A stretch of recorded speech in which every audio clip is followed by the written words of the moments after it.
Have you ever reacted emotionally in a moment and later wondered, why did I do that? I know I have, and those moments made me reflect on an important question. Do I control my emotions, or do my emotions control me? For a long time, I thought emotional control meant ignoring or suppressing feelings, but I've learned that emotional regulation isn't about the feeling, it's about awareness and intentional responses. One key realization is that emotions are automatic, but our reactions don't have to be.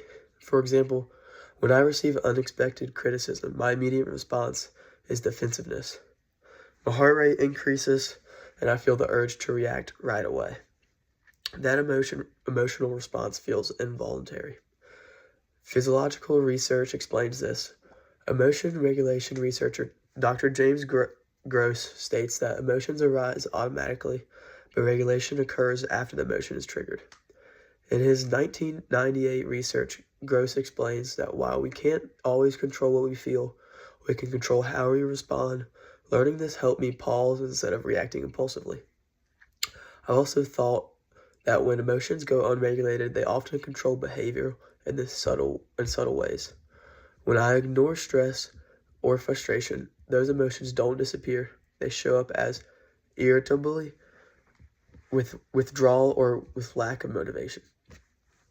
Research supports this as well.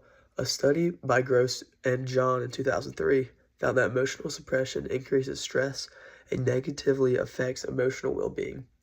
Suppressing emotions doesn't remove them, it gives them more power. One strategy that helped me is cognitive reappraisal, which involves reframing how I interpret situations. Instead of seeing criticism as a personal attack, I try to view it as feedback.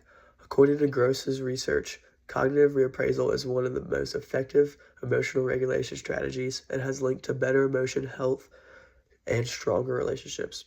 So do I control my emotions, or do my emotions control me?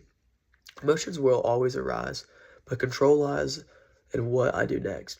When I ignore emotions, they control me. When I acknowledge them, I respond intentionally. I begin to regain control. Emotion regulation isn't about feeling less, it's about responding better.